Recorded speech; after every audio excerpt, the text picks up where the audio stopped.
Welcome to Married to Movies. Industry insiders John Russell and Tracy Kring live and work happily in cinematrimony. They're sharing behind-the-scenes adventures of writing, producing, and appreciating films. Good morning, babe. Good morning, babe. Well, happy anniversary. It was yesterday, babe. But it's still adjacent. Happy anniversary to you, too. We had a great day. We did. We were together 21 years yesterday. Yes. We did whatever we wanted to do. Well, we had the drive. We had a great trip to Tennessee. Right. We were not recording the podcast while we were away. Oh, my God. 16 hours back. It's supposed to be like 12. The 13-hour trip. Yeah, it should be like 12 and a half hours, actually. Yeah. Became 16 because of the center of hell, which is Knoxville. Oh, God. There was so much traffic. And then... Could 40 East get their shit together, possibly? Oh, so annoying. Could they possibly get their shit together there? I don't know. Tennessee and, into Virginia, they're just shitting the bed. They're totally doing that. So it was pretty frustrating, and we also were trying to edit in the car, and that was pretty frustrating, too. Well, edit a script. Right. Not edit. Yeah, and that got pretty frustrating, too, because editing is one thing in the car, writing is something else. And what you hope to do is just edit something that's written. But sometimes when somebody writes something that's not good, then you're not editing anymore, you're writing, and that makes people mad. And that would be... Is that me? Tracy was mad because she wasn't editing, she was writing because I suck. No, that's not what it was. We had discussed in depth, how the scenes needed to play out and what we needed based on the things that were changing, right. In the script. And I felt like you weren't remembering them well, the we way had I remembered them. No, we had a different vision. Yeah, and that's the thing. That's fine. And that happens. That happens. Yeah. But I get car sick if I'm looking at the screen too long. Right. I find when I'm editing the script, I can look up and, there's less focus I have to have. Right. But if I'm writing, I need to be more focused. Yeah, it's like you're looking down and you're thinking and I'm looking at the screen too much, right. And that's going to make me car sick. I didn't want to do it anyway. I should have just said, screw you, I'm not editing it in the car. I did it anyway because I thought, well, it's just going to have to come up some other time that may be even more inconvenient. So I did it. That got me halfway to mad right there. Right. And then the traffic, and I got you all the way to mad, and we lived in mad for a few hours. But that's okay. I've been to mad before. Was it a few hours? Yeah, for a few hours. Oh, yeah. while I was doing it, I was mad. Yeah. And then afterwards, there was mad. And mad happens. But that's okay. How do you determine if you should look for opportunities to do work, things that just kind of hang around, that hang on? The best thing in the world is a project that you have a timeline for, where you go, okay, from here to here, I have to finish this project. Yes. Because that's when it has to be done. Yes. And it's a finite thing. Right. But a lot of the times in this business, we have projects that are basically open-ended. We can continue to put them off. We can continue to move other things to sort of, back burner those projects and that type of thing. How, in your mind, should that be handled? Yeah. Because it happens all the time in this business. Well, I don't think there are many projects that are completely open-ended. Okay. I think there are projects that's like, well, the timeline on that one is, let's try to get it out by summer. Right. Or we need to be on the road to doing that by December. Right. And, it's like July. So there's really no sense of urgency. Right. You also don't know what might be coming down the road. Right. You may be extraordinarily busy in November. And then you're like, oh, holy cow. How am I going to get to that project I put off to December? Right.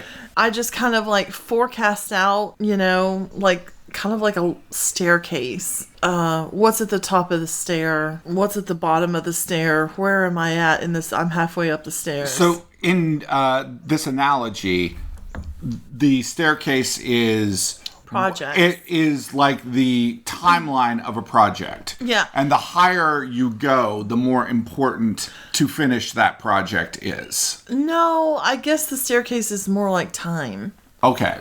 So, like, if my December project or my December-January project is like the top of the stairs. Okay, so that is the end. It's not the end. It's just the top of the stairs that I know exists. Right, that you know that you have to have the project I'm climbing up each stair to get to December, January. Okay. Now, when I get to December, January, there may be more stairs now. Right. That may be only halfway. And that's kind of what happens. Like yesterday, I had a meeting, I had a crowdfunding, campaign, a Zoom call with a filmmaker. All of those things are the things on my stair. Right. I can't get to the next stair until I clear the things on my current stair. In the December-January project, I need to also trickle down learning time. Right. I need to learn some more about green screen. I need to learn some more about aerial, drone work and drone work. I need to learn more about certain things that are going to come up in that story. Right. And I also need to learn about the history of that world so that I can, as our current world changes. Right. Because this is the movie that will be about UFOs and aliens and UAPs, and I have to also keep abreast of what's going on in our current world so that world, when it's made, when it's released, will not be already behind the times. Sometimes scripts need software updates. They do. It's not like you're throwing out something if your phone gives you a message that says, hey, there's a software update. Well, if you don't do that software update, eventually some things are going to go kerflooey on your phone. That always happens. Well, I don't want, by the time you're making the film, editing the film, it's going into post-production, and then it gets released. Let's say that whole process took, a year. Okay. Mm-hmm. So you're making it in 2024. It's coming out in 2025. That's 2 years from today. Right. And in 2 years, you don't want that film to be a period piece. True. If things continue, which they will, on their current trajectory, where will we be in 2 years that our film is still slightly futuristic? I think also, what you're bringing up is very interesting because I think it kind of goes in with what's happening with Marvel right now and the failure of a multitude of Marvel projects. I feel like they didn't think about where the world was going as far as their characters were concerned, and they feel dated. It feels behind. It feels like this is not something that people are really interested in. Not that they're not interested in superheroes. Okay? You take something like, a few years ago, The Joker. Okay? People were incredibly interested in that film. That movie made $1 billion, and it's a drama. But they stripped it down. Exactly. They stripped it down.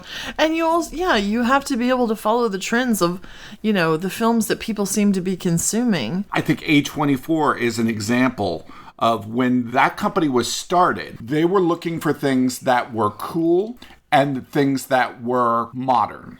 That was the sort of the byline of the kind of movies that at that point that they were distributing, and now that they've already started after a Moonlight to produce themselves.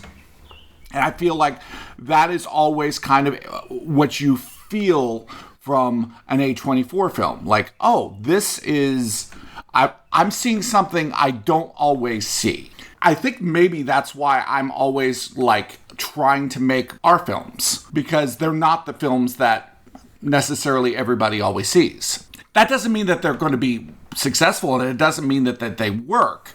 It just means that they're not the films that everybody always sees. Your face. I don't know what to say to that. I don't know how I feel about it. I don't know. We discovered this new show from. Actually, we didn't discover it. Shout out. My BFF Anissa told me to watch From. And the TV shows and movies that we usually like together are like not this vibe.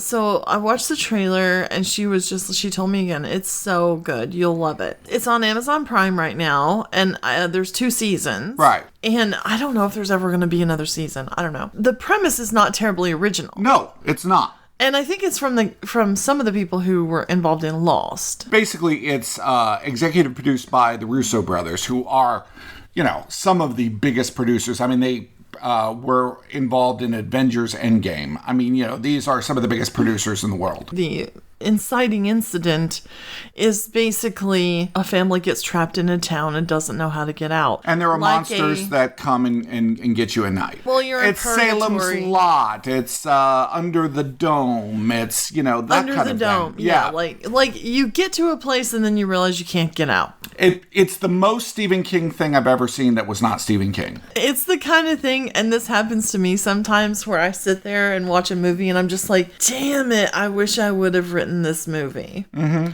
Because I feel like I had it in me and I never knew I should have written it. I think That's Stephen King watching this show. Right. Well, yeah. And, damn it. And actually, Stephen King, he tweeted about it. And he said, if you're not watching From, you're missing one of the best supernatural shows on television. Let me just say, this one of the things I love the most about Stephen King is that he's on top of the mountain, okay? He's Zeus. He's Apollo. He's a god of Olympus when it comes to creation. And he always is telling people that he loves their stuff. Yeah, and I feel like he's always also, reading and watching and he does the Dollar Babies thing, too, which is incredible. Right. But, some people are purists, and they feel like they shouldn't be influenced by other people's art or work.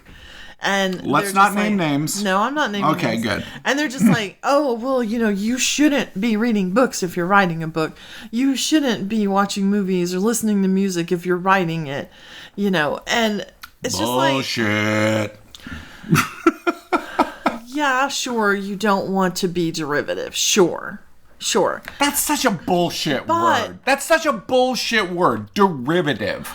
But you mean deriving from something else? I don't. Everything derives from something else. Yeah, definitely. I mean, how many stories derive from Shakespeare or biblical stories? What it really is Marvel, other than kind of oh, Christ absolutely, stories. Absolutely. Marvel is a continuation of the Greek gods and Christ.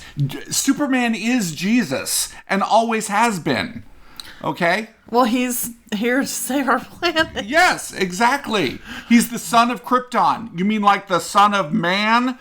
It's the same thing, folks. You've been reading Bible stories and you didn't even know it. Mythos is wonderful. Yes. But when people might say, "Oh, you're just going to write derivative work," I feel like so many ideas can spark. And that's what I'm looking for, is I'm looking for a flint in something I'm watching. Right. Like if I'm writing horror, I'll probably be watching horror movies.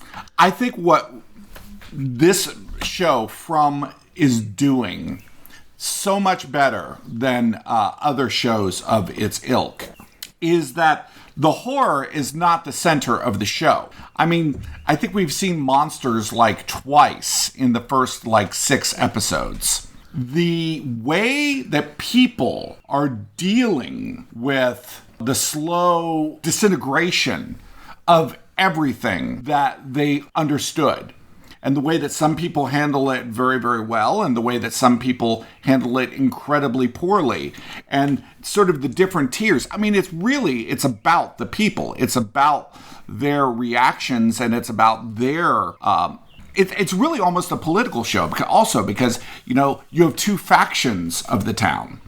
You have the hippie... people who live in town. Right. And then people who want to be more free, and they live in this one huge house together. Right. It's almost like, I wouldn't say it's like Republican, Democrat. I would say it's like conservative and liberal. The people in town are taking a more conservative approach to dealing with the situation. But honestly, it is kind of the reason why people populated rural areas and left cities. Right. But also, I think the people who live in the house, all you need is one person to let in a monster, and everybody in the house is dead. Right. I think you have better chance of survival if one person in a house of 3 people lets someone in, 3 people die. Right.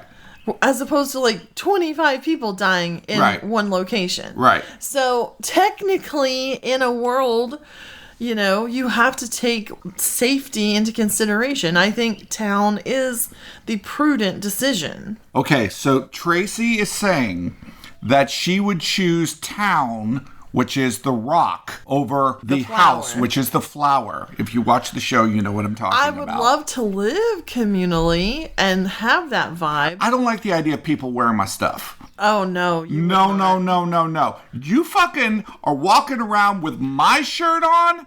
Don't think so. You don't even like when I wear your shirt. Well, yes, that's true. I've worn like some of your really big fluffy I shirts have before. a couple of your shirts that I've now acquired as my shirts. I know, because I don't wear certain shirts. Right, exactly. So it's like, okay, that's mine now. And it's really interesting that you can do something that is so sort of quote, quote, derivative. Like I can see, this is like this or this or this or this or this. But you're doing it in a really fresh way, Yeah, well, and that's the thing, isn't it? That if you put enough elements together, translate it through your artist, then they are new. Right. Even if elements of them have been seen or done or heard of before. Thanks to our sponsor, Movie Mode Merch, the graphic t-shirt store to outfit you for your next film set. Be the person wearing the t-shirt everyone asks, "Hey, where'd you get that shirt?" Cast and crew alike love these inside jokes and filmmaking-inspired designs. Check them out on Insta at Movie Mode Merch. We're trying to get ready for this class that I'm going to be doing for 5 weeks.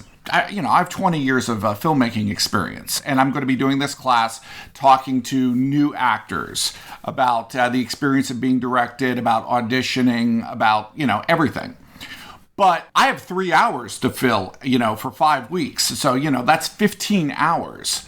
And I don't exactly know yet how I am going to package that. You go in there and you have sort of like, okay, this is an idea of what is going to happen.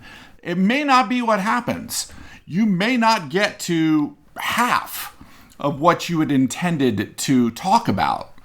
You have to follow the flow of what everybody else is wanting to do. If people are interrupting and asking a lot of questions, you're going to get sidetracked. You may only get through half the content you thought you would. Which gives you half the content next time. Often you're put in situations in life that kind of remind me of listening to how people would write music. It's kind of like you start with like some notes and some basic chords, yes. And then that sounds good. That dictates to you where you can go next. Right.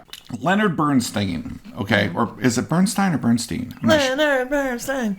Does he say Steen or Stein? Leonard Bernstein. Yeah, he says okay, so it's Bernstein. Okay, Leonard Bernstein. But I don't know if that's right. Okay, well, Michael Stipe. Michael Stipe, give us a call. Let us know what it is. Okay. It's his fault. Right. He was sitting down and he was talking about Beethoven. And he was showing, I believe it was Beethoven's Fifth. Mm-hmm. Okay. And he was showing the chords. Okay. And he just went blah, blah, blah. Okay. And he was like, there's no melody here. everybody says the melody is the key, and there's no melody. But the chords started to just change just a little bit. Beethoven's just started to add a little bit to each chord. And all of a sudden, it was like turning into something. And I thought, wow, that is so interesting. The way that one of the greatest composers of all time talked about one of the greatest composers of all time. Right. Which was just breaking it down to its simplest elements. Every creative endeavor kind of ends up there, where you may have these like grandiose ideas, this cloud of thought above you, but then you actually pull down a thread from the cloud and put it into your little, what is that Rumpelstiltskin thing? He uses a spinning wheel. The spinning wheel. Yeah, you have right. to pull a thread down. Straw into gold. Well, you have to put it on your spinning wheel. Right. And start actually making thread. Right. From ideas. Right. That you can then turn into fabric or sweaters or whatever. Or gold. Or gold. Yes. That you can turn into a product. To me, when I'm picking that next step, it also almost feels like it's about resistance. Mm-hmm. Whether I'm resistant or circumstances are resistant. I was listening to old Rush songs, like their earliest albums, after their first album, and they went through this period of what I would call very wrong music. Where they got some people would love it. Some people would love it, but they were going. All of the stories were like about. All the songs were about like elves and black holes and just really, really like way out there. The songwriting concepts, and they sounded great, and they still were groovy. But I listened to them, and I was like, well, that's not a good song because it's not a good idea for a song. It doesn't matter how great. But did they have a next album that was better? Yes. Well, sometimes you have to get there from there. Yes. Maybe they were like, oh, we always wanted to do this concept album. Oh, yeah. And then they do Which is what they did. They get it out of their system. Right. Well, all of these things led to their extraordinarily successful concept album. Well, and sometimes you have to get a little disappointed, and a little down on yourself. Well, that didn't seem to hit with audiences. Okay. How can I adjust? Mm-hmm. How can we make something that we love and audiences will love? And it's not just for us completely. We're in a situation right now where you're producing and need to book interviews in LA. We did this in New York City and it went extraordinarily well. It's not the same thing as not working in LA. The East Coast is not the West Coast. No. And so... But is the West Coast the best coast? They think so. I think they think so. Sorry, they don't have New York pizza? Like, go to hell. I understand. They come on. It's so beautiful though. I love LA, to quote Randy Newman. I really do. Except for the fires and the crime. Everything trying to kill you. Yeah, everything trying to kill you. Yes, except that. I would rather deal with crazy people than crazy weather.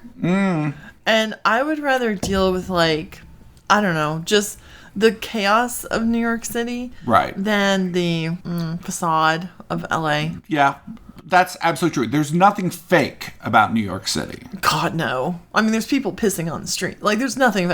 There's rats the size of pizza slices, carrying pizza slices. Yes. Like, there's nothing. I mean, I just feel like it's a real place. That's true. Anyway, we have to figure out, through a little bit of trial and error here, what they want. Right. Okay? Everything is an audience. Because what we were giving the New York people is not working in LA. No. New York was concerned and interested in something totally different. Mm-hmm. LA, that must be on the vine there. Mm-hmm. What we were pitching would be on the vine there. So we have to get into their psyche. We have to learn what they need to hear in order to open up to be interested in something. And how do we do that? We We write it on the wall. Right. We start writing things on the wall. We start formulating ideas, throw them into ChatGPT, see what ChatGPT spits out, and alter how we work. Now, that's the same as trying to figure out an audience too. That's an audience. Oh, absolutely.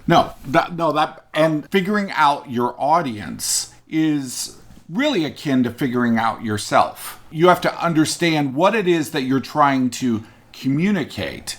And then once you understand your communication, then you can find your audience and find the people that are.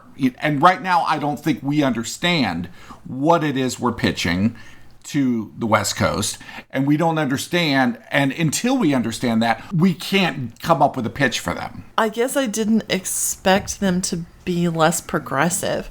But that's always kind of been my experience, too, when I go to California. There's like a shocking amount of conservatism. Oh, absolutely. For every like hippie and vegan bar, there's like... Well, Orange County... gun-toting weirdos. Orange County always is red. Orange County is always... I mean, remember, that was the whole thing from The West Wing. The thing that I don't like about that mindset and that mixture... Which, honestly, when you're calling or trying to get things done in New York City, the one huge thing I can't stand as a creative working against, like, the business corporation, right? Whenever those two collide, suspicion. That's true. The suspicion of a conservative mindset, I hate. Right. Why are you doing this? Right. That's a question we never had to quantify in New York City. No. Why are you doing this? Right. What are you getting out of it? Those kinds of suspicious questions. I appreciate a society in which when someone asks you a question, you take it at face value. Right. You don't assume they're out to get you in some way. Right. They're out to expose you in some way. I don't know. It's just you have to live your life with an open hand and not assume... Like karate? Yes, like karate. And not assume that the person has a buzzer in it. Okay? You just have to... If somebody offers you an idea or something, you have to start with, okay, I'm going to take what you say and what you are offering me up at face value. That doesn't mean I'm not going to get burned. That doesn't mean I'm not going to get buzzed. Okay? But it's better to live your life like people are not out to get you and that, the world is not full of monsters. Well, case in point, a lot of people, when they travel, they won't use their debit card. Mm-hmm. How many miles have we put on our cars? Oh my God, we have gone up and down. Tens and tens of all thousands. Around. Yes. We've been at so many gas stations. Hundreds and hundreds of gas stations. Thousands and thousands. On the edges of deserts. Right. On the edges of mountains. All over the country. Yeah, it's like from the mountains to the prairies. Right. To the oceans. Wide with foam. On this trip, on the way home at a BP, somebody tried to steal our number. Somebody tried to steal our number. Yeah, they started to steal our number and they tried to spend $125 and we had to turn off our card. I mean, it happens. Well, and it was like a BP at some tiny little town we stopped in. This isn't going to change me. Those circumstances are not changing me. I'm not going to carry several $100s in cash for gas. No. Yeah, I have a lot of notes that I start, every day I have kind of a notes. I don't know what it's called. I want to say notes pad, but it's not. It's just a file in notes that I start, and I throw in there all the random things that are happening or things I got to look up or phone numbers that, I need or whatever. And break things down. I break them down. Break everything down and start to figure out where you are on the stairs. That's just in my mind.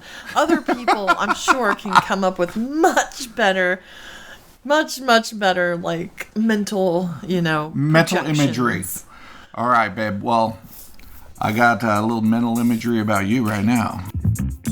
It's hard not to get romantic about movies. Thanks for listening to Married to Movies. Jon and Tracy will meet you for breakfast tomorrow. Thanks to our sponsor, Movie Mode Merch, comfortable graphic tees made by and for awesome filmmakers to wear on set and off. Check them out on Insta at Movie Mode Merch.